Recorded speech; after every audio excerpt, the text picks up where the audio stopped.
नमस्कार। आसान commerce classes में आपका स्वागत है। आज हम करेंगे 12th क्लास की बिजनेस स्टडी का चैप्टर 8 यानी कंट्रोलिंग के सेकंड पार्ट में आज हम टेक्निक ऑफ कंट्रोलिंग के बारे में पढ़ेंगे।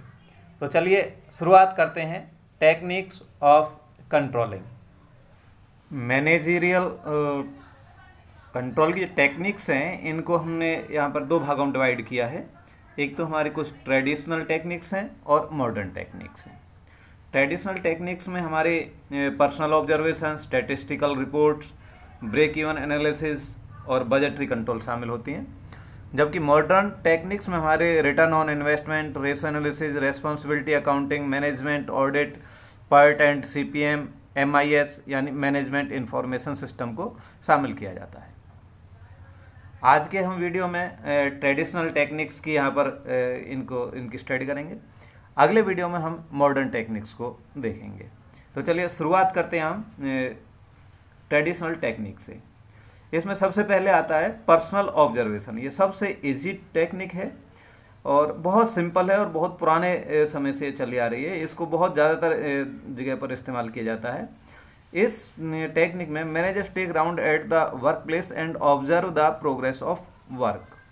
यानी यहाँ पर मैनेजर खुद स्वयं अपने जो वर्क प्लेस है, जहाँ पर कार्य हो रहा होता है, वहाँ पर खुद राउंड लेता है और वहाँ पर देखता है काम की प्रगति किस तरीके से हो रही है, वहाँ पर काम में कोई कमी तो नहीं है, कोई व्यक्ति ठीक से गलत तरीके से तो कार्य नहीं कर रहा है। ये सारी चीज़ देखता है और उन्हें बताता है कि बेहतर ढंग से कैसे कार्य किया जाता है। इसमें ज़्यादातर जो वर्कर्स हैं वो अपने एक मैनेजर जो अपना बॉस होता है उसकी डायरेक्ट निगरानी में होती है। वहाँ पर फेस टू फेस यहाँ पर देखा जाता है। तो इससे एक वर्कर के ऊपर एक साइकोलॉजिकल प्रेशर रहता है ठीक कार्य करने का, क्योंकि उसे पता होता है कि जैसे तुम अगर कुछ गलत कार्य करोगे या ठीक से कार्य नहीं करोगे तो यहाँ पर पकड़े जाओगे। तो वहाँ पर इमीडिएट उसी समय उसका पता लग जाता है जहाँ पर अगर कोई कमी होती है। तो क्योंकि यहाँ पर फेस टू फेस ऑब्जर्वेशन रहता है, सामने पर्सनली हर व्यक्ति को देखते हैं और स्वयं उनके जो फर्स्ट हैंड डाटा है वो वहाँ पर कलेक्ट किए जाते हैं। तो ये बहुत सिंपल और आसान टेक्निक है। अब दूसरा, लेकिन कई बार इसमें थोड़ी कमी यही है कि यहाँ पर एक व्यक्ति हमेशा ही किसी जगह पर रहना उसके लिए संभव नहीं हो पाता। तो अब दूसरा इसमें आता है एक स्टैटिकल रिपोर्ट्स। यहाँ पर व्यक्ति हमेशा उनके जो वर्कर है उनके पास में नहीं खड़ा होता, बल्कि यहाँ पर वो डाटा कलेक्ट करता है कि पिछले जो समय में उतने ही समय में कितना कार्य हुआ था, अब कितना कार्य हुआ है, या इतने मशीन करता है, दूसरा कितना काम करता है, एक व्यक्ति कितना काम निकाल रहा है, दूसरा कितना निकाल रहा है।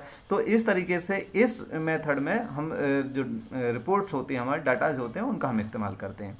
इसको इस तरह से डिफाइन किया गया है, manager use data in the form of trend chart, average, ratio, correlation ETC for controlling function. यानी हमें कंट्रोलिंग के लिए हम क्या करते हैं, एक तो ट्रेंड देखते हैं कि पिछले साल से क्या ट्रेंड चला आ रहा है, कि जैसे बढ़ने का ट्रेंड है तो इस बार अगर नहीं बढ़ता है तो कोई चीज़ क्यों नहीं बढ़ी।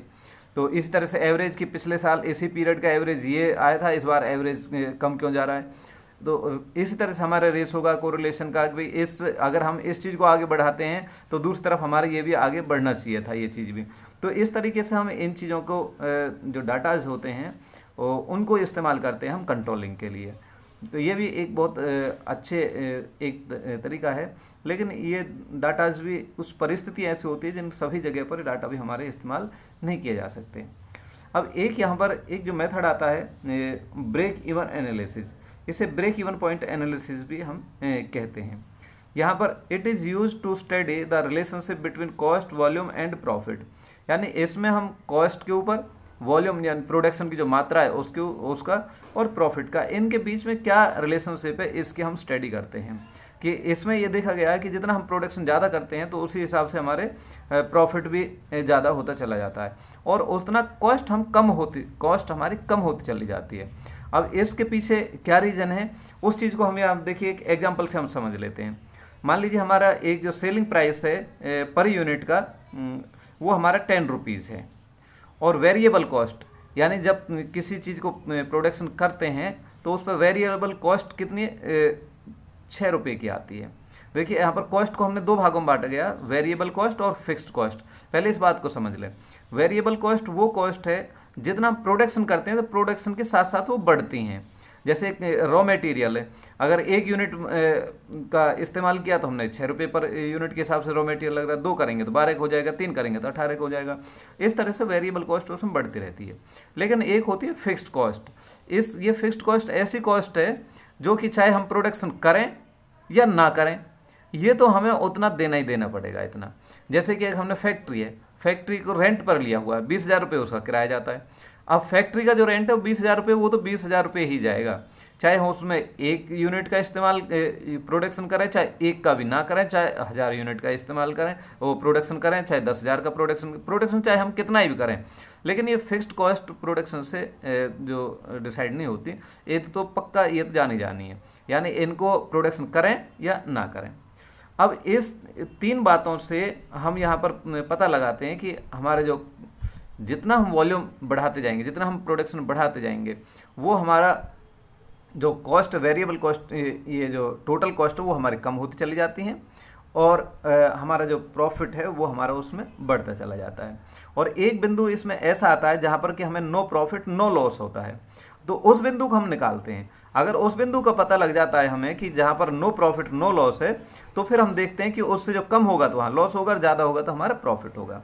इसको निकालने के लिए हमारा एक फॉर्मूला है ब्रेक इवन पॉइंट निकालने के लिए, fixed cost upon sale price minus variable cost. तो यहाँ पर ये एग्जांपल जो हमने लिया था, यहाँ पर 20,000 हमारी फिक्स्ड कॉस्ट है, सेल हमारा 10 माइनस में 6, तो ये हमारा 4 आ जाता है। 4 से डिवाइड करेंगे तो ये 5,000 यूनिट्स आ जाती हैं। अब 5,000 यूनिट्स तक अगर हम प्रोडक्शन करते हैं तो हमें नो प्रॉफिट नो लॉस होगा। 5,000 से ऊपर जितने यूनिट्स जाएंगी प्रोडक्शन की, हमें प्रॉफिट होना शुरू हो जाएगा, और अगर 5,000 से नीचे यूनिट रह जाती हैं तो वो हमारा यहाँ पर लॉस रहता है। देखिए अब समझते हैं इसको भी। अब जैसे 5,000 यूनिट्स का प्रोडक्शन है तो हमारी सेल कितने हो जाएगी, प्राइस कितना 10 रुपीज़, तो ये हमारे 50,000 के हमारे सेल्स हो जाएगी। लेकिन अब टोटल कॉस्ट कितनी बनेंगी ये देखना है हमें। तो वेरिएबल कॉस्ट हमारी 5,000 की 6 से मल्टीप्लाई करेंगे तो हमारे 30,000 हो जाते हैं, जबकि फिक्स्ड कॉस्ट हमारी 20,000 हैं, ये हमें पहले दी हुई हैं। तो इस तरह से टोटल जो कॉस्ट है वो भी हमारी 50,000 हुई। अब 50,000 टोटल कॉस्ट है, 50,000 की हमारी सेल है, तो यहाँ पर हमारा नो प्रॉफिट नो लॉस है। अगर यहाँ से हम जैसे ही अब ऊपर करेंगे, जो प्रोडक्शन को हम बढ़ाएंगे, तो हमारे जो ये टोटल कॉस्ट है वो हमारी जो कम होती चली जाएगी, और ये हमारा जो सेल्स प्राइस है ये हमारा बढ़ता चला जाएगा। देखिए अब इसको यहाँ पर हम एक एग्जांपल से, टोटल कॉस्ट मतलब अनुपातिक रूप से कम हो जाएंगी, वैसे तो हमारी बढ़ेंगी, जो फिक्स्ड कॉस्ट हैं इनका जो भाग है वो कम होता चला जाएगा। अब देखिए यहाँ पर ये दिया गया है ब्रेक इवन पॉइंट हमने कैसे निकाला है, यहाँ पर कि ये हमारी टोटल कॉस्ट है, ये फिक्स्ड कॉस्ट है ये हमारी, और ये हमारी टोटल कॉस्ट का ये हो जाता है, यानी फिक्स्ड कॉस्ट यहाँ के बाद में हमारी टोटल कॉस्ट हमारी बढ़ने लग जाती है।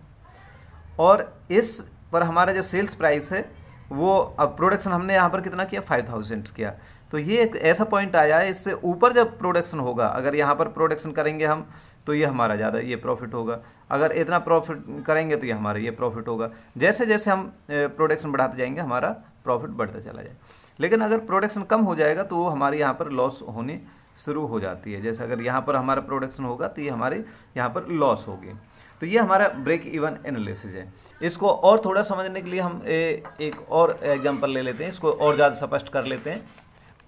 हम इसी एग्जांपल को और थोड़ा सा आगे बढ़ाते हैं कि यहाँ पर हमारा सेल्स प्राइस कितना है, ये सेल्स प्राइस हमारा ₹10 है, फिक्स्ड कॉस्ट हमारी कितनी 20,000, और वेरिएबल कॉस्ट हमारी कितनी आई थी, ये 6 रुपीज़ पर यूनिट, ये भी पर यूनिट।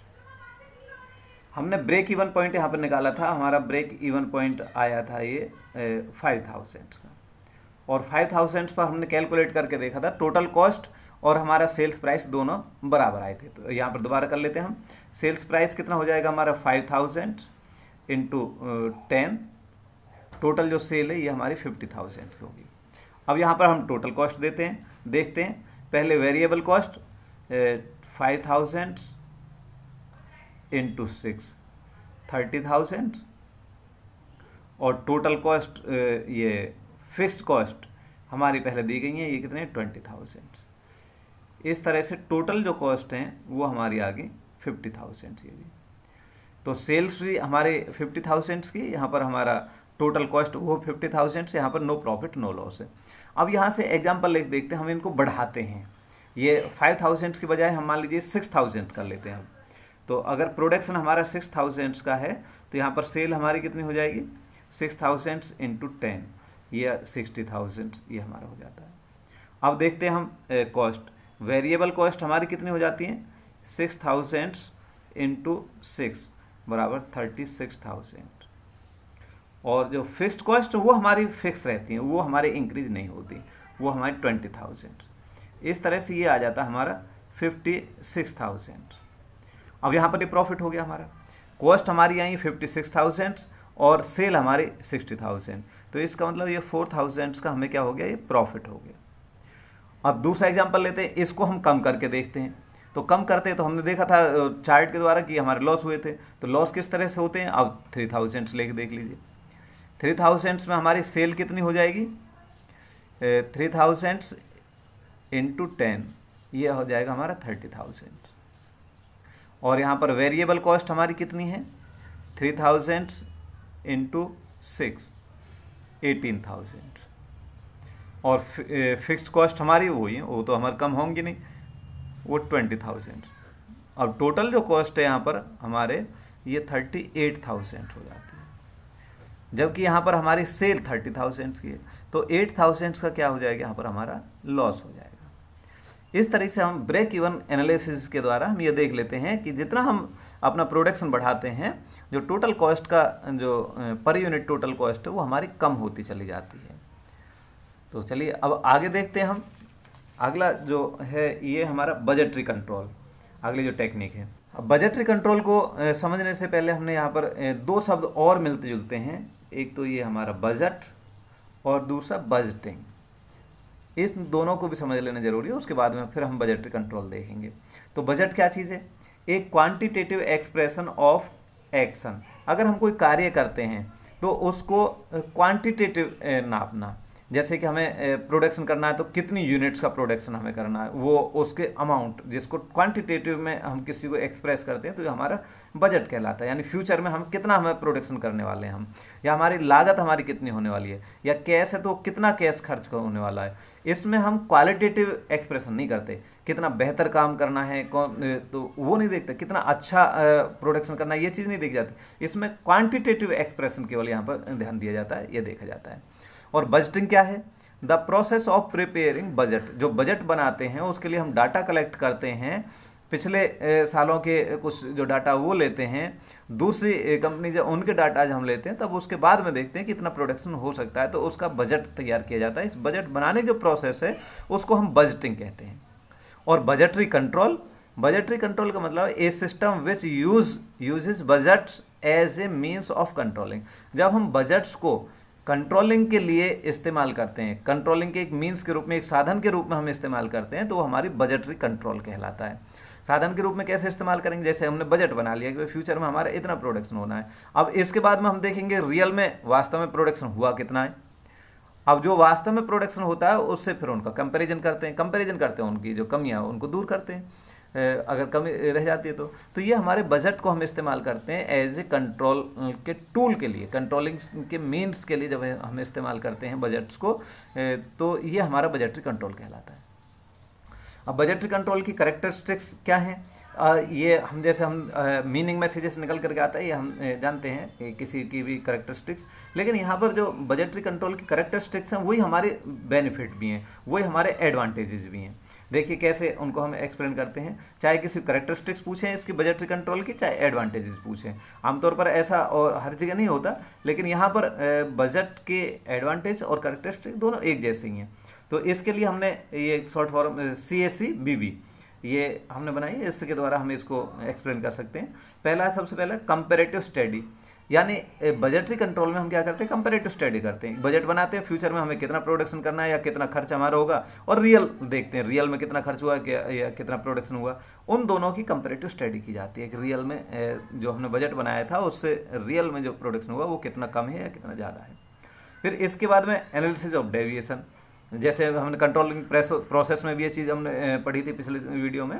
तो इसके बाद में जो डेविएशन है उनका एनालाइज किया जाता है कि ये जो डेविएशन आया, जो अंतर आया कंपैरेटिव स्टडी करने में हमें कुछ अंतर दिखा, तो अंतर के रीजन क्या है। करेक्टिव एक्शन, फिर उसके बाद में करेक्टिव एक्शन लिए जाते हैं। अगर कहीं पर कोई कमी जो पता लगती है एनालिसिस करने के बाद, डेविएशन की जो कारण पता लगता है, उन कारणों को हम दूर करते हैं। नेक्स्ट फिर आता है बजट फॉर ऑल डिपार्टमेंट्स। ये जो बजट है ये हमारे सभी डिपार्टमेंट्स के लिए तैयार किए जाते हैं, इसलिए हर डिपार्टमेंट की कमी का या उसकी जो अच्छाई का वो हमें वहाँ पर पता लग जाता है। बेस्ड ऑन फोरकास्ट, जो बजट है ये हमारे क्या फोरकास्ट पर, फ्यूचर के पूर्वानुमान पर ये निर्भर करता है कि हम कितना अच्छा, जितना बेहतर पूर्वानुमान लगा पाएंगे, ठीक से लगा पाएंगे, उतना ही हमारा बेहतरीन बजट का ये जो बजटरी कंट्रोल है उतना ही बेहतर होगा। तो ये सारा जो डिपेंड करता है फोरकास्ट के ऊपर करता है कि ये अनुमान लगाना, कई बार हमारा अनुमान गलत साबित होता है तो वहाँ पर ये बजट जो इतना यूजफुल नहीं होता। अगर जितना हम फोरकास्ट ठीक से कर पाते हैं उतने ही बजट हमारे ज़्यादा यूजफुल रहते हैं। लेकिन अब जैसे हमने देखा था कोई भी चीज़ है उसके एडवांटेज के साथ में डिसएडवांटेज कुछ रहते हैं। अब इसके डिसएडवांटेज क्या क्या हो सकते हैं या कुछ सीमाएं क्या हो सकती हैं, क्या लिमिटेशंस है। इन एक्यूरेट एस्टिमेट, सबसे पहले कमी है कि ये फ्यूचर के लिए बजट बनाए जाते हैं और उसका एस्टिमेट लगाया जाता है कि फ्यूचर में ऐसा होगा, लेकिन कई बार ये सही से एस्टिमेट लगा पाना बहुत मुश्किल होता है। तो ये सबसे बड़ा खतरा हमारा यही होता है कि हमारा एस्टिमेट कई बार हम गलत लगा लेते हैं। डिसएडवांटेज में दूसरा आता है रिजिडिटी, यानी एक ये भी हमारा खतरा बना रहता है कि हम रिजिड ना हो जाएं, कि जैसा बजट बनाया हम कहीं उसी तरीके से हम कार्य करने ना लग जाए। कहीं कई बार कोई आदमी उससे बेहतर भी कार्य कर सकता है, लेकिन नहीं, उसमें जो आदमी खुद अपने मन से कुछ बेहतर कार्य करना चाहता है वो भी नहीं कर पाता, कि नहीं आपको जैसा बजट बनाए वैसा ही कार्य करना है। इसलिए यहाँ पर एक रिजिडिटी की एक खतरा बना रहता है। और अगला है ओवर बजटिंग। जब भी बजट बनाते हैं तो आदमी ये डर की वजह से कि फ्यूचर में कहीं ऐसा नहीं हो कि कुछ रेट बढ़ जाए या बजट कम बना लिया तो आगे रियल में उतना काम नहीं कर पाए तो हमें काफ़ी दिक्कत हो सकती है, उसका जवाब देना पड़ सकता है। तो वो हम बजट बनाने वाले पहले ओवर बजटिंग लेकर चलते हैं कि वो देखते हैं कि खर्चे में इतने में काम चल सकता है, लेकिन वो फिर भी ज़्यादा खर्च बता के चलेंगे, बजट ज़्यादा बना कर चलेंगे, जिससे कि अगर वो उनसे कुछ कमी भी रहती है तो वो भी उसमें छुप जाती है, वो भी पता नहीं लगती। तो यहाँ पर एक ओवर बजटिंग का भी एक खतरा बना रहता है कि लोग ज़्यादा खर्च करके उसे बता देते हैं, और जबकि रियल में उससे कम में भी वो कार्य किया जा सकता है। तो यहाँ पर फिर जितने कम से कम कार्य किया जा सकता है उतना भी लोग नहीं करते, उस बजट को पूरा ही पूरा करने की कोशिश करते हैं।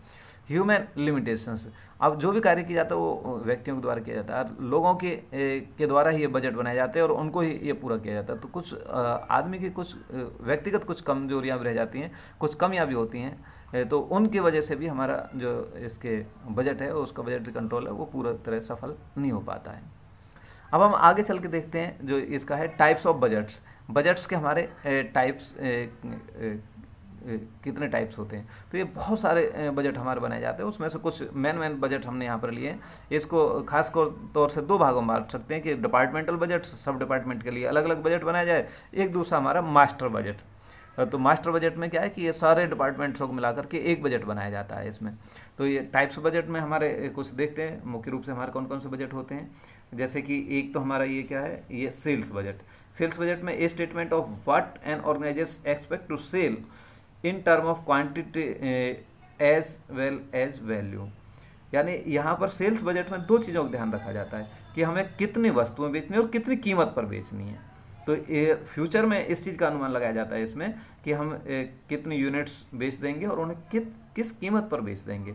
कई बार कैसा कि अगर यूनिट्स का ही बजट बनाया जाए तो हम कीमत कम करके और यूनिट को बिक्री को तो बढ़ा सकते हैं, लेकिन यहाँ पर दोनों चीज़ों को ध्यान में रखा जाता है, क्वांटिटी का भी ध्यान में रखा जाता है और उसकी कीमत का भी ध्यान में रखा जाता है।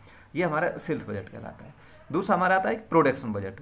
ए statement of what an organisation plan to produce in the given period. एक निश्चित पीरियड में हम कितना प्रोडक्शन करने की योजना बना रहे हैं, वो हमारा क्या कहलाएगा, प्रोडक्शन बजट कहलाएगा। अगला है मटेरियल बजट। मटेरियल बजट में a statement of estimated quantity and cost of material required. यानी कि हमें एक निश्चित पीरियड में हमें कितने तो मटेरियल की क्वांटिटी और कितने उसमें उसकी लागत आएगी।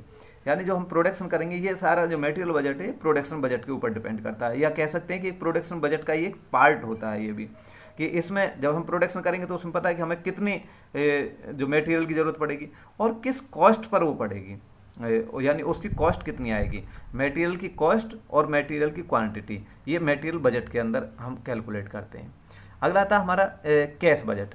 कैश बजट में anticipated cash inflow and outflow for the given period, यानी एक निश्चित पीरियड में अनुमानित, जिससे हम जो अनुमानित हमारा कितना कैश आएगा और कितना कैश जाएगा, यानी कैश इनफ्लो और कैश आउटफ्लो, कैश कहाँ कहाँ से किन किन तरीक़ों से हमारा कैश आएगा और कहाँ कहाँ पर ये हमारा कैश जाना है, कहाँ कहाँ पर हमारे खर्च होने हैं, यानी इनकम और एक्सपेंडिचर, यहाँ पर दोनों चीज़ों का यहाँ पर ये एक पीरियड में पता लगाया जाता है कि हमें कितने कैश की यहाँ पर ज़रूरत पड़ेगी। फिर इसके बाद में एक आता है कैपिटल बजट।